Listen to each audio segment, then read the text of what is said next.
창세기 21장 8절에서 21절까지의 말씀입니다.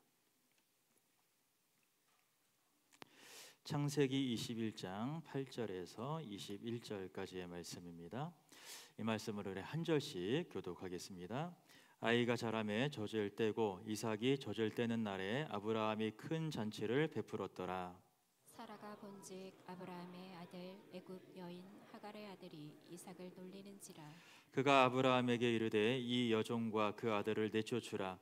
이 종의 아들은 내 아들 이삭과 함께 기업을 얻지 못하리라 하므로 아브라함이 그의 아들로 말미암아 그 일이 매우 근심이 되었더니 하나님이 아브라함에게 이르시되 내 아이나 내 여종으로 말미암아 근심하지 말고 사라가 내게 이른 말을 다 들으라. 이삭에게서 나는 자라야 내 씨라 부를 것임이니라.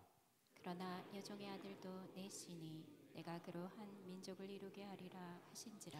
아브라함이 아침에 일찍이 일어나 떡과 물 한 가죽 부대를 가져다가 하갈의 어깨에 메워주고 그 아이를 데리고 가게 하니 하갈이 나가서 부엘세바 광야에서 방황하더니 가죽 부대에 물이 떨어진지라.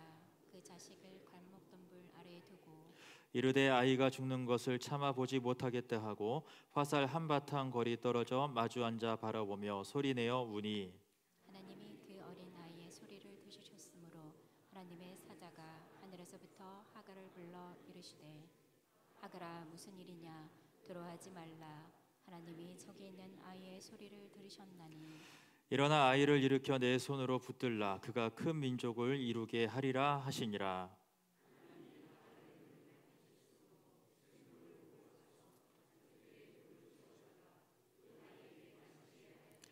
하나님이 그 아이와 함께 계심에 그가 장성하여 광야에서 거주하며 활 쏘는 자가 되었더니 그가 바란 광야에 거주할 때에 그의 어머니가 그를 위하여 애굽 땅에서 아내를 얻어 주었더라. 아멘. 네, 오늘은 이제 아브라함이 아들을 낳는 그 이삭을 낳는 그런 이야기를 함께 좀 나눠보려고 합니다. 지난주 수요일에 말씀을 나누면서 소돔과 고모라가 멸망한 모습을 살펴보았습니다. 소돔과 고모라에서 빠져나온 롯이 어떻게 되었는지는 아마 다들 잘 알고 계실 거라고 생각합니다. 롯이 소돔을 빠져나올 때에 롯의 사위들에게도 같이 가자 했는데 사위들이 어떻게 여겼죠? 농담하는 걸로 생각했어요. 그래서 사위들은 롯과 함께 소돔과 고모라를 빠져나가지 못하고 롯과 그의 아내와 두 딸 이렇게 4명이서 소돔과 고모라를 빠져나왔었습니다. 그런데 중간에 롯의 아내가 어떻게 했습니까? 뒤를 돌아봤어요. 하나님께서 뒤를 돌아보면 안 된다라고 하셨는데 뒤를 돌아보았습니다. 그래서 롯의 아내는 그 자리에서 소금 기둥이 되어 버렸습니다. 그리고 나서 롯과 그의 딸은 소알이라는 성으로 도망쳤다가 롯이 또 그것을 견디지 못해서 다시 그 성에서 나와서 산속으로 올라가서 동굴 속에 숨어 살게 됩니다. 그런데 그때 어떤 일이 일어났었죠? 앞에 화면에 나오는 말씀 보는 것처럼 롯의 두 딸이 남편들과 헤어져서 후손을 낳아야 되는데 후손을 낳을 방법이 없는 거예요. 그래서 어떤 짓을 벌입니까? 아버지인 롯에게 술을 먹이고 동침하고 아버지를 통해서 아이를 얻고 후손을 이어가자라는 그런 계획들을 세우고 실행에 옮겨버립니다. 그런 일들이 일어나게 되었다라는 것입니다. 그래서 롯의 큰 딸이 아버지를 통해서 낳은 아들인 모압이라는 아들을 낳았고 작은 딸은 아버지를 통해서 벤암미라는 아들을 낳았는데 이 모압이라는 아이는 나중에 모압 족속의 조상이 되었고요. 벤암미라는 아이는 나중에 암몬 족속의 조상이 되었다라고 그렇게 말씀을 하고 있습니다. 이 롯의 결말을 보면 참 안타까워요. 아브라함의 조카로 아브라함과 함께 약속의 땅으로 가서 아브라함의 약속에 동참할 기회가 있었는데 근데 롯은 결국 그 약속으로부터 멀어지게 되었습니다. 롯이 약속으로부터 멀어지게 된 그 이유가 무엇입니까? 결국 롯의 책임이에요. 롯이 스스로 선택한 결과입니다. 아브라함이 롯한테 이 땅이 있는데 네가 갈 곳을 택하라 라고 했을 때에 롯이 어디를 택했어요? 소돔과 고모라 땅을 택한 거예요. 그 당시에는 아직 멸망하기 전이었기 때문에 아주 좋아 보이는 땅이었거든요. 그 땅을 택하여서 롯이 소돔과 고모라에 같이 살았고, 그러면서 소돔과 고모라의 악한 풍습들을 그대로 이어받고, 그 안에서 태어난 롯의 딸들도 소돔과 고모라에서 이루어졌었던 그 악하고 부정한 일들을 그것이 당연한 것처럼 여기게 되고, 그러다 보니까 아버지를 통해서 자손을 이어가자라는 정말 말도 안 되는 생각을 스스럼 없이 하게 되는 그런 안타까운 모습을 보게 되는 것입니다. 그래서 이 롯의 후손인 모압과 이 베남미라는 두 아이가 태어났는데, 이 아이들은 나중에 모압 자손과 암몬 자손의 조상이 되어서 이 이후로도 끝까지 이스라엘 백성들을 괴롭히는 역할들을 했어요. 끝까지 모압과 암몬은 이스라엘 백성들과 갈등을 맺고 어려움을 겪게 되고 하나님의 백성을 괴롭히는 악한 일에 쓰임 받게 되는 모습을 보게 됩니다. 자기 자신의 욕망과 자신의 선택과 자기의 욕심을 따라 행한 결과가 이처럼 비참한 모습을 가져오게 된다라는 것을 우리는 이 롯의 결말로부터 꼭 알아야 되겠습니다. 이처럼 롯이 비참한 모습으로 이제 성경에서 퇴장을 하게 됩니다. 그리고 창세기 20장에 가게 되면은 소돔과 고모라가 멸망한 이후에 아브라함은 머물고 있던 곳에서 다른 곳으로 옮겨가게 돼요. 어디로 옮겨가면은 아브라함이 거기서 네게브 땅으로 옮겨가 가데스와 술 사이 그랄에 거류하였다라고 말씀하고 있습니다. 그랄이라는 곳으로 옮겨가게 되었습니다. 아마 이제 소돔과 고모라가 멸망했으니까 아브라함이 살고 있던 것까지 여파가 있었겠죠. 아브라함이 살던 곳도 더 살기 어려워지게 되었으니까 다른 곳으로 이주할 수밖에 없었을 것 같습니다. 그런데 이 그랄이란 땅에 가서 이 아브라함이 예전에 했던 실수를 또 한번 똑같이 반복을 하게 됩니다. 이 그랄이란 곳에 가서 애굽에서 그의 아내 사라를 애굽 왕 바로한테 빼앗겼던 것과 똑같은 실수를 여기에서 한 번 더 반복을 하게 되는 거예요. 그랄에 갔는데 그의 아내 사라를 누구라고 해요? 자기 아내라고 하지 않고 내 누이다라고 해서 이 그랄 왕 아비멜렉이 사람을 보내어서 사라를 데려가 버렸습니다. 애굽에서 있었던 일과 똑같은 문제가 일어나게 됐고요. 이번에도 역시 아브라함은 아무런 대책을 세우지 못하고 아내를 뺏겨 버리고 말았습니다. 그래서 이번에도 역시 애굽에서 하나님이 그랬던 것처럼 그랄에서도 하나님께서 직접 개입하셔서 그랄 왕의 꿈에 나타나셔서 그 여인을 돌려보내라라고 말씀하셔서 이 문제를 하나님이 직접 해결해 주시는 모습을 보고 있습니다. 왜 이런 일들이 똑같이 반복이 되고 있는 것일까요? 여기서 중요한 점이 있어요. 지금 사라는 굉장히 중요한 일을 앞두고 있다라는 것입니다. 사라에게 이제 곧 어떤 일이 일어나게 되죠? 이삭을 낳게 되는 일이 일어나요. 21장 가면은 이삭이 태어나게 됩니다. 하나님께서 이제 창세기 18장에 아브라함에게 나타나셔서 내년 이맘때에 아들을 낳게 될 것이다라고 말씀을 하셨어요. 그러니까 창세기 18장부터 창세기 21장까지는 한 1년 사이에 일어났던 일들이에요. 1년 사이에 이런 일들이 아주 긴박하게 일어나게 됩니다. 소돔과 고모라도 멸망하고 아브라함이 그랄에 갔다가 사라를 빼앗길 뻔한 일도 일어나고 그런 일들이 일어났던 거예요. 근데 만약에 사라가 아비멜렉에게 갔다가 아들을 낳게 돼요. 그런 사람들은 이 아이가 누구 아이라고 생각할까요? 이게 아브라함의 아이일지 아비멜렉의 아이일지 그 혼란이 생기겠죠. 그래서 하나님께서는 이 아이가 다른 누구의 아이도 아니고 아브라함의 아이다라는 것을 확실하게 보여주기 위해서 이런 일들을 이끌어가고 계시는 겁니다. 하나님께서는 사라에게 아무런 문제가 없다, 사라와 아브라함 사이에서 이 이삭이라는 아이가 태어났다라는 것을 분명하게 보여주기 위해서 지금 이러한 일들을 진행시켜 나가고 계시다라는 거예요. 결국 이제 사라가 아비멜렉에게 갔다가 이제 아브라함에게 다시 돌아가게 됐는데, 사라가 돌아갈 때 이런 일이 있습니다. 이 아비멜렉이란 사람이 말하는 거예요. 사라에게 이르되 내가 은 1000개를 내 오라비에게 주어서 그것으로 너와 함께한 여러 사람 앞에서 내 수치를 가리게 하였으니 내 일이 다 해결되었느니라라고 그렇게 말하면서 사라를 돌려보내면서 뭐를 줬어요? 은을 1000개를 주었습니다. 이 은 1,000개를 주었다라는 것은 아비멜렉이 나는 이 사라라는 여인과 아무런 관계가 없다라는 것을 보증하기 위해서 보내준 거예요. 그러니까 사라와 아비멜렉 사이는 아무런 관계가 없고 앞으로 사라가 만약에 아이를 낳게 된거나 하면은 그 아이는 아브라함의 아이가 확실하다. 그런 것들을 보증하기 위해서 은 1,000개를 보내주었다라는 것입니다. 이런 결과를 통하여서 하나님께서는 앞으로 낳게 될 사라의 아들 이삭이 아브라함의 씨가 분명하다라는 것을 증명해 주고 있는 거예요. 이 사건에서의 핵심은 이삭의 출생에 있다라는 것입니다. 이삭의 출생이 확실하다, 이것이 아브라함의 후손이 확실하다라는 것을 보여주기 위해서 이 사건이 일어나고 있는 것입니다. 우리가 이 핵심을 놓치면 안 되는데, 근데 우리는 자꾸만 다른 쪽에 궁금증이 생기죠. 사라가 90살 할머니였을 텐데 이 할머니가 뭐가 이쁘다고 이 아비멜렉이 데려갔을까, 그런 생각을 하잖아요. 질문이 잘못된 거예요. 그것은 핵심이 아닙니다. 우리는 핵심을 바라봐야 돼요. 여기서 핵심은 이삭이 출생하는 것, 그것이 핵심이고 그 일을 중심으로 놓고 봐야지 이런 일들이 일어나는 이유를 이해할 수가 있다라는 것입니다. 근데 좀 궁금하긴 해요. 사라가 90살인데 어떻게 아비멜렉이 뭐가 예쁘다고 데려갔을까, 그런 생각이 듭니다. 이제 유대 랍비들은 이 문제를 이런 식으로 설명을 한다고 그래요. 사라가 회춘했다.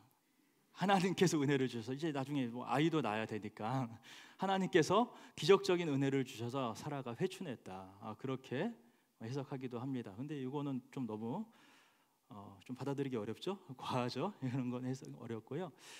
이런 식으로 생각을 할 수가 있습니다. 이 당시 아브라함이란 사람은 개인이 아니었어요. 아브라함은 큰 조직의 지도자였습니다. 아브라함이 전쟁에 나가서 승리까지 한 사람이에요. 이런 사람은 거의 국가 권력의, 그 당시로서는 작은 국가의 권력에 해당할 수 있을 만한 강력한 힘을 갖고 있었던 족장이었다라는 것이죠. 예나 지금이나 힘이 강한 사람들끼리 서로 그 힘을 확실하게 연합하기 위해서 하는 일이 있습니다. 무엇을 합니까? 혈연 관계를 맺어요. 결혼을 합니다. 자식들끼리 결혼시키거나, 그렇게 해서 자신들의 힘을 더 공고히 하고 그 권력을 더 강화하는 일들이 예나 지금이나 계속해서 이루어졌어요. 아브라함과 이 아비멜렉 사이에서도 이런 혈연 관계를 통한 동맹 관계가 맺어졌다라고 생각할 수가 있다라는 것이죠. 아브라함에게는 딸이 없었으니까 아비멜렉이 그럼 너희 동생이 있네, 할머니지만 괜찮아, 우리 혈연 관계 맺자, 그런 식으로 해서 결혼을 통해서 혈연 관계가 맺어질 수도 있었다라는 것입니다. 그렇게 이해하는 것이 보다 또 이 말씀을 우리가 좀 쉽게 이해할 수 있는 방법인 것 같아요. 근데 사실 이것은 말씀의 초점이 아닙니다. 여기서 핵심은 무엇이라고요? 이삭의 출생에 있습니다. 이삭이 태어나는 과정을 하나님께서 이렇게 인도하고 계시고, 이런 사건을 통하여서 이삭이 아브라함의 씨가 분명하다라는 사실을 확실하게 보증해 주고 계시다라는 것입니다. 구약 성경을 볼 때에 우리는 성경을 구속사적인 관점에서 바라볼 필요가 있는 것이죠. 하나님께서 구원의 역사를 어떻게 이끌어 가시는가라는 관점에서 바라보아야만 합니다. 하나님께서 구원의 역사를 이끌어 가시는 가장 핵심, 가장 중요한 것, 그것이 무엇입니까? 예수님의 십자가인 것입니다. 구약 성경의 모든 역사는 예수님을 향해서 흘러가고 있는 거예요. 그렇기 때문에 구약을 바라보면서 항상 예수님을 중심에 놓고 말씀을 살펴보아야만 합니다. 아브라함과 이삭 또 야곱이라는 족장들의 이야기를 통하여서 어떻게 하나님의 약속이 흘러가고 있고 그 약속이 어떻게 예수님에게까지 이어져 가고 있는가, 그런 관점을 가지고 우리가 성경을 바라보아야 할 필요가 있습니다. 그렇게 보았을 때에 이런 아브라함의 삶은 결국 아브라함의 후손을 통해서 오실 메시아이신 예수님께로 그 모든 결론이 맺혀지게 된다라는 것입니다. 그래서 그런 초점을 분명하게 드러내기 위해서 하나님은 지금 이삭 출생 바로 직전에 이런 일들을 계획하시고 이루어가고 계시다라는 것이죠. 이처럼 이런 사건들을 거치면서 이삭이 태어나게 됩니다. 우리 창세기 21장 2절 3절 함께 읽어봅니다. 사라가 임신하고 하나님이 말씀하신 시기가 되어 노년의 아브라함에게 아들을 낳으니 아브라함이 그에게 태어난 아들 곧 사라가 자기에게 낳은 아들을 이름하여 이삭이라 하였고, 드디어 이삭이 태어났습니다. 오랜 기다림 끝에 약속의 아들인 이삭이 태어나게 되었어요. 아브라함이 75세에 하나님의 부름을 받고 가나안 땅으로 가게 되었는데, 그로부터 25년이 지나서 아브라함이 100세가 되었을 때에 이삭이 드디어 태어나게 되었습니다. 이삭은 오직 하나님의 은혜를 드러내는 아이였어요.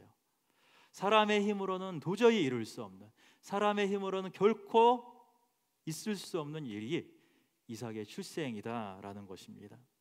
특히 이삭이라는 사람은요, 이 구약 성경에서 대표적인 예수님의 예표가 되는 사람입니다. 그런 사실이 어떻게 드러나고 있습니까? 나중에 창세기 22장에서 이삭이 이 나무짐을 지고 제물로 바쳐지기 위해서 산으로 올라가는 그런 모습을 통하여서, 이 이삭의 모습을 통하여서 예수님의 십자가가 예표되고 있는 그런 대표적인 사람이 바로 이삭인 것입니다. 그렇듯 이삭이 태어나는 모든 과정이 사람의 힘으로는 이룰 수 없는 이 불가능한 일을 이루시는 하나님의 은혜이고 하나님의 역사라는 것을 보여준다라는 거죠. 그렇다라는 것은 이삭으로 예표되는 예수님의 구원 역시 그러하다라는 것을 보여주고 있는 것입니다. 예수님께서 우리를 구원하시는 그 구원의 사건 역시 사람의 힘으로는 있을 수 없는 일이다라는 것입니다. 예수님의 구원도 사람의 능력이나 사람의 힘이나 사람의 노력으로 얻을 수 있는 것이 결코 아니다라는 것이죠. 구원은 오직 무엇으로 주어집니까? 하나님의 은혜로만 주어진다라는 것입니다. 사람이 아무리 율법을 지킨다 할지라도, 아무리 거룩하고 깨끗하게 살아간다 할지라도 그 모습으로 구원을 얻을 수 있는 사람이 있습니까? 아무도 없습니다. 그 누구도 자기 자신의 힘과 노력으로 구원을 이룰 수는 없는 것입니다. 오직 하나님의 은혜만이 우리를 구원하여 주신다라는 것이죠. 우리가 할 수 없기 때문에 하나님께로부터 우리에게 주시는 것, 그것이 바로 구원입니다. 그것이 바로 이삭이 출산을 통해서 보여주게 되는 거예요. 아브라함과 사라가 아무리 노력해도 이룰 수 없었던 일, 100세가 90세가 된 노인들이 아이를 낳는다라는 것은 그거는 있을 수 없는 일인데, 그러나 하나님은 하신다라는 것, 그것이 이삭의 출생을 통해 보여주는 것이고, 하나님은 바로 그렇게 오직 하나님의 은혜로, 하나님의 능력으로 우리를 구원하여 주신다, 이 사건을 보여주는 것이 바로 이삭의 출생이다라는 것입니다. 그렇기 때문에 이 사라의 반응을 보게 되면은 구원받은 백성의 반응이 이러해야 되겠다라는 생각이 들어요. 이삭이 태어났을 때 사라가 어떤 반응을 보입니까? 사라가 기뻐했어요. 웃었어요. 하나님께서 사라에게 아들을 낳게 될 것이다 라고 말씀하셨을 때 그때도 사라가 웃었습니다. 근데 그때 웃음은 약간 뭐라고 할까요? 어이없는 웃음, 그런 웃음이었어요. 그런데 진짜로 이삭을 출생했을 때 그때 했었던 사라의 기쁨, 사라의 웃음은 순수한 기쁨, 순수한 웃음이었습니다. 우리가 구원받은 하나님의 백성으로서 하나님의 구원에 우리에게 임할 때에 우리가 보이는 반응 역시 기쁨입니다. 순수한 웃음입니다.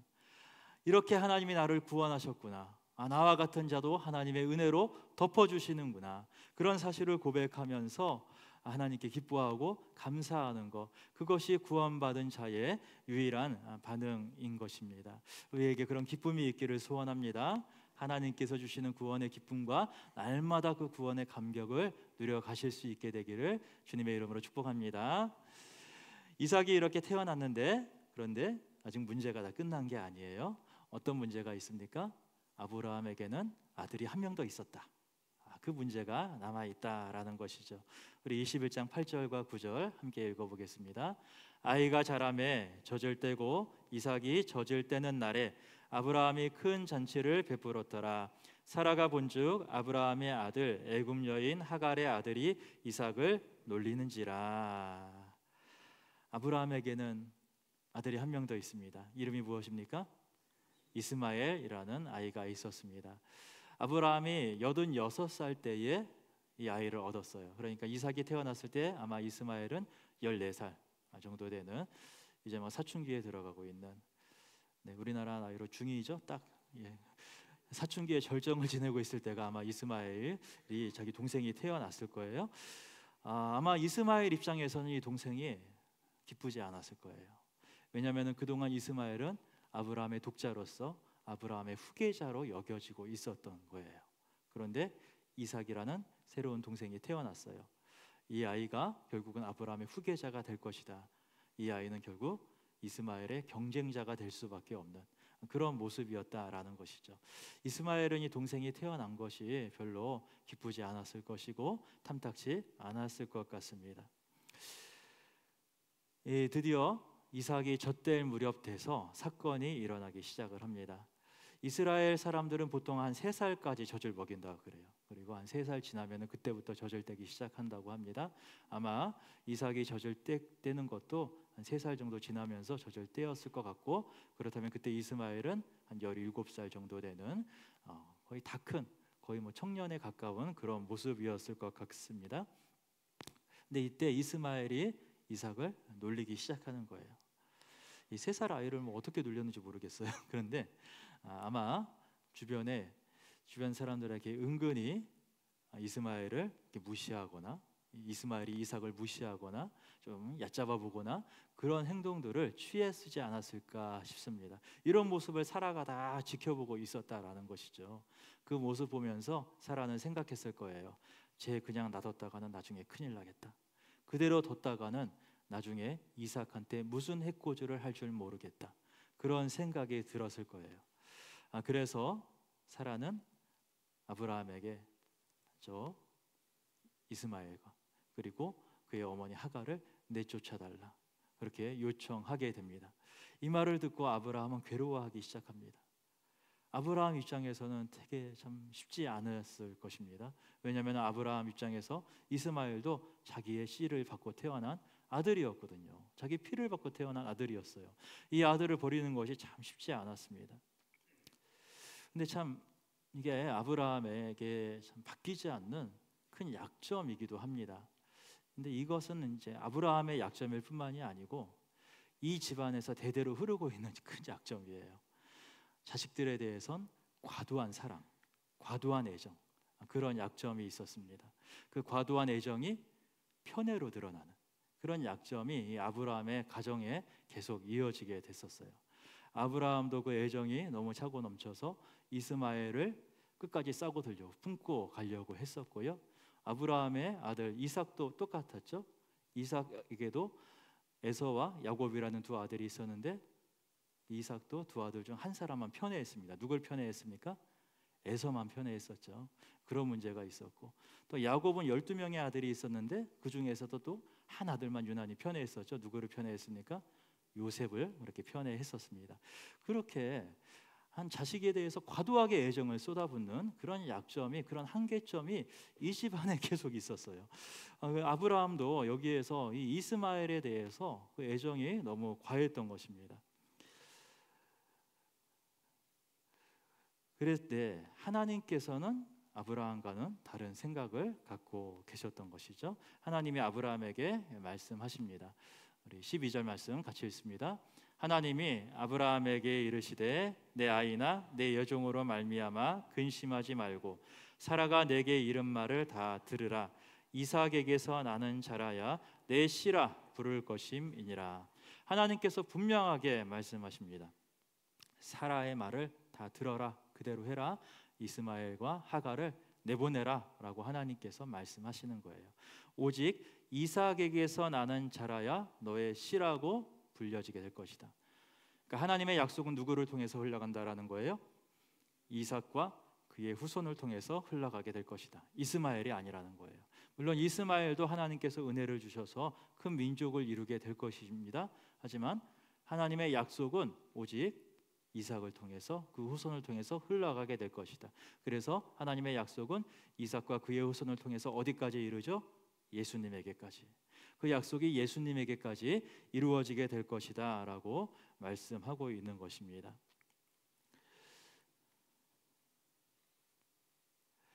이런 모습을 우리에게 또 잘 가르쳐주고 있는 신약 성경의 말씀이 갈라디아서 4장에 나오는 말씀인데요. 갈라디아서 4장 말씀, 갈라디아 4장 24절부터 26절까지의 말씀입니다. 같이 읽어보겠습니다. 이것은 비유니 이 여자들은 두 언약이라 하나는 신의 산으로부터 종을 낳은 자니 곧 하갈이라. 이 하갈은 아라비아에 있는 신의 산으로서 지금 있는 예루살렘과 같은 곳이니 그가 그 자녀들과 더불어 종 노릇하고 오직 위에 있는 예루살렘은 자유자니 곧 우리 어머니라. 여기에서 색깔별로 이렇게 묶어놓은 것이 같은 것을 말하는 것이죠. 초록색 하갈은 신의 산, 지금 있는 예루살렘이다. 그리고 위에 있는 예루살렘은 자유자니 우리 어머니라, 바로 사라를 뜻하고 있는 것입니다. 이거를 좀 더 알기 쉽게 표로 이렇게 좀 정리를 해봤는데요. 하갈이라는 여종이 있고 사라라는 자유인이 있습니다. 하갈을 통해서는 그의 아들 이스마엘이라는 아들이 나왔고요.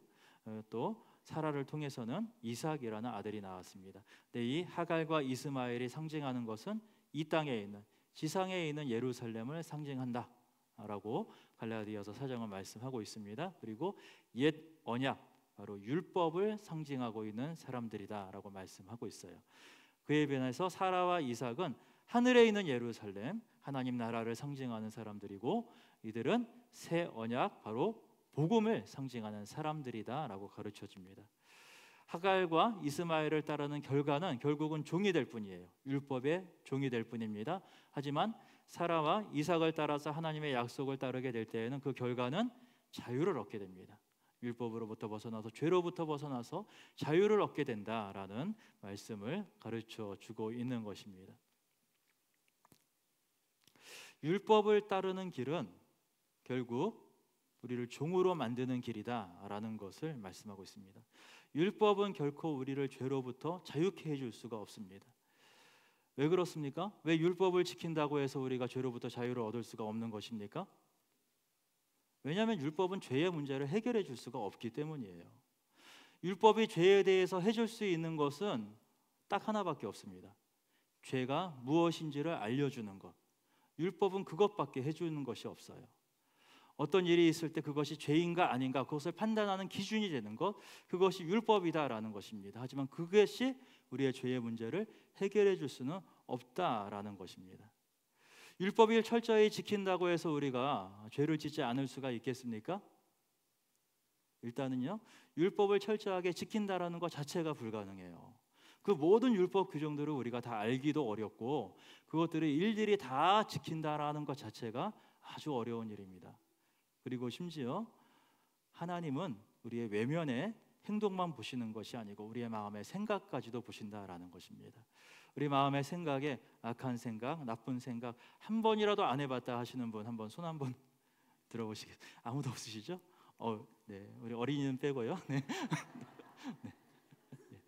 네. 네. 아마 엄마는 좀 다르게 생각할 거야. 네. 네. 그렇습니다. 우리가 아무리 선하게 살려고 해도 마음의 악한 생각까지도 막을 수는 없는 거예요. 모든 사람은 결국 죄인일 수밖에 없다라는 것입니다.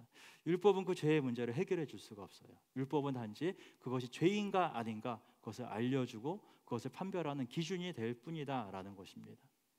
우리가 병에 걸리면은 병원에 가잖아요. 병원에 가면은 우리가 어떤 병이 걸렸는지 검사를 합니다.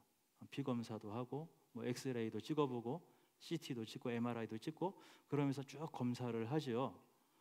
자, 검사한다고 병이 낫습니까? 안 나요. 병원 가서 MRI 찍고 와서 나 이제 모든 병이 다 사라졌어, 이렇게 말하는 사람이 있습니까? 없습니다. 율법의 기능은 딱 거기까지다라는 거예요. 율법의 기능은 우리가 죄가 있는지 없는지, 이것이 죄인지 아닌지 그것을 알려주는 데에서 멈추는 거예요. 그러면은 그 죄를 해결해 줄 수 있는 건 무엇입니까? 오직 예수님의 십자가인 것입니다. 우리의 깊은 병, 이 죄라는 이 깊은 병을 씻어줄 수 있는, 그 치유해 줄 수 있는 유일한 해결책, 오직 예수님의 십자가, 그것밖에는 없다라는 것입니다. 율법의 기능은 여기에서 그치는 거예요. 내가 확실한 죄인이다, 이 사실을 알려주는 것, 그것이 율법이에요. 이 죄로부터 벗어나기 위해서는 이 옛 언약 율법으로부터 나와서 새 언약이신 복음 앞에 서야 되는 거예요. 예수님의 십자가 앞에만 서야 된다라는 것입니다. 예수님의 십자가는 우리의 모든 죄를 다 용서해 주시는 십자가예요. 믿으십니까? 우리의 모든 죄를 예수님의 십자가가 용서해 주셨습니다. 네, 그럼 우리가 내일 지을 죄는 예수님이 용서해 주셨을까요? 안 하셨을까요? 약간 헷갈리시죠? 네, 용서하셨습니다. 예, 우리가 내일 모레 지을 죄도 이미 다 용서하셨어요. 우리 평생에 있는 모든 죄를 예수님이 다 용서하셨습니다. 왜냐하면은 우리가 태어나기도 전에 이미 예수님은 십자가에 달려 죽으셨기 때문이에요. 그 이전에 우리의 모든 죄를 다 용서해 주셨습니다. 그럼 이제 이런 질문이 또 떠오르실 거예요. 그럼 예수님 믿지 않는 사람들의 죄도 예수님이 용서해 주신 건가? 어떻게 생각하십니까? 예수님 안 믿는 사람들의 죄를 예수님이 용서하셨을까요? 용서하지 않으셨을까요? 예수님을 믿지 않는 사람들의 죄도 예수님은 다 용서하셨습니다. 그 어떤 죄도 예수님의 십자가의 능력을 무력화시킬 수가 없어요. 예수님의 십자가는 그 어떤 죄보다도 더 강력한 은혜를 우리에게 주시는 십자가입니다. 예수님의 십자가가 씻지 못할 죄가 있다, 그러면 기독교인이 아니에요. 예수님의 십자가는 그 어떤 죄도 다 씻어낼 수 있는 능력이 있습니다. 예수님 믿지 않는 사람이 있다 할지라도 그 사람들의 죄도 이미 다 예수님이 용서하신 거예요. 단지 그것을 받아들이느냐 받아들이지 못하느냐, 이 차이가 있을 뿐이죠. 예수님의 십자가의 죄는 이 땅에 있는 모든 죄, 온 우주에 있는 모든 죄를 다 용서하셨습니다. 근데 안타까운 것은 그 십자가를 받아들이지 못하는 사람들이 있다라는 거죠. 그래서 우리가 전해야 되는 거예요. 그래서 우리가 복음을 증거해야 되는 거예요. 예수님이 이미 당신의 죄도 용서하셨습니다. 그 사실을 믿으십시오. 이렇게 복음을 전해야 된다라는 것입니다. 이 놀라운 은혜가 우리에게 이미 주어졌다라는 거예요. 예수님의 십자가가 이미 우리에게 임하였습니다. 우리가 이 순서를 항상 기억하셔야 됩니다. 하나님의 은혜가 먼저 우리에게 임한 것입니다. 율법이 우리에게 먼저 임한 것이 아니에요. 우리가 율법을 지키고 하나님 말씀대로 순종하고 살아야 구원받는 게 아니다라는 거예요. 우리가 구원받았기 때문에 율법을 지키고 하나님 말씀대로 살아간다라는 것입니다. 꼭 이 순서를 잘 기억하셔야 돼요. 우리는 살면서 자꾸 이 순서를 헷갈려요. 내가 하나님 말씀대로 살아야 하나님 나를 이뻐해 주시겠지, 하나님 나를 사랑해 주시겠지, 그래야 구원해 주시겠지. 그것은 복음이 아닙니다. 그건 율법이에요. 복음은 하나님이 먼저 우리를 사랑하셨고 하나님이 먼저 우리를 구원하셨고 그러기 위해서 예수님을 우리에게 보내주셨다라는 거예요. 우리가 믿지도 않았을 때에, 그때에 이미 먼저 하나님께서 구원의 손길을 우리에게 베풀어 주셨다라는 것이 복음입니다. 하나님의 베푸신 구원의 손길을 잡는 것이 복음이에요. 그래서 하나님께서 구원해 주신 그 은혜가 너무 감사해서, 그 은혜가 너무 크고 그 감격이 너무 크기 때문에 하나님의 말씀대로 내가 살아가겠습니다. 그 말씀대로 순종하겠습니다. 이것이 복음인 것입니다. 우리가 이 복음 위에 견고하게 섰으면 좋겠습니다. 복음에 합당하게 살았으면 좋겠어요. 근데 우리가 이제 복음으로 살자라고 하면서도 율법적으로 사는 때가 참 많아요. 그걸 어떻게 알게 되냐면은, 우리 집에서 우리 아이들 다 있잖아요. 자녀들을 양육할 때에 자녀들한테 자꾸 조건을 제시해요. 너 이렇게 하면은 네가 원하는 거 해줄게. 그거 율법입니다. 그러면 안 돼요. 하나님은 우리를 그렇게 사랑하지 않으셨어요. 먼저 사랑하셨습니다. 먼저 손 내미셨고 먼저 은혜를 주신 거예요. 그래서 그 은혜에 감격하여서, 그 은혜에 너무 감동하여서 감사해서 하나님의 뜻대로 살아갈 수 있도록 우리에게 힘을 주시는 것입니다. 아이들을 양육할 때에 율법적으로 키우지 마시고 복음 안에서 키우십시오. 먼저 사랑하시고 먼저 믿어주시고 먼저 너희 편에 되어줄게, 엄마는 아빠는 항상 네 편이야, 그렇게 이야기하시면서 아이들의 사랑으로 감싸 주셨으면 좋겠어요. 여기에 교회학교 선생님들도 계시죠? 예, 교회 학교에서 아이들 양육할 때에도 가르칠 때에도 꼭 이 복음에 합당하게 자녀들을, 우리 아이들을 양육했으면 좋겠습니다. 우리 교회학교 교사 내년도에 너무 부족한데 하시겠다는 분이 그렇게 없어요. 좀 부탁드립니다. 교회학교 교사로 섬기고 싶으신 분들 함께 참여해서 섬길 수 있도록 주변에 좀 많이 권해서 함께 섬길 수 있도록 그렇게 해주시면 참 좋을 것 같습니다. 이렇게 하나님의 사랑을 나누면서 하나님의 은혜 안에서 자녀들을 양육할 수 있는 그런 사람들 함께 좀 협력했으면 좋겠고요. 우리 항정지 선거가 또 진행 중에 있습니다. 이렇게 복음에 합당한 분들이 세워질 수 있도록 꼭 기도해 주시길 바랍니다. 하나님의 은혜에 감격해서 이름도 없이 빛도 없이 섬길 수 있는 분, 그런 분들을 세워주실 수 있도록, 또 그런 분이 세워지게 되도록 꼭 기도해 주시고 협력해 주시면 감사하겠습니다. 그래서 우리가 예수님의 십자가 안에서 그 은혜에 감격해서 하나님의 은혜로만 살아가는 삶, 율법이 아닌 복음으로 살아갈 수 있는 우리 모든 성도님들 되시기를 주님의 이름으로 축복합니다. 하나님 아버지, 참 감사합니다. 예수님의 십자가의 은혜와 우리를 향해 베푸신 하나님의 놀라운 사랑을 다시 한번 돌아보게 됩니다. 하나님, 우리가 율법에서 벗어나서 오직 예수님의 복음으로만 살아가는 자들 되게 하여 주시옵소서. 율법과 죄의 종이 아니라 복음 안에서 참된 자유와 사랑을 나눌 수 있는 하나님의 백성으로 살아갈 수 있도록 은혜를 허락하여 주시옵소서. 예수님의 이름으로 기도드리옵나이다. 아멘.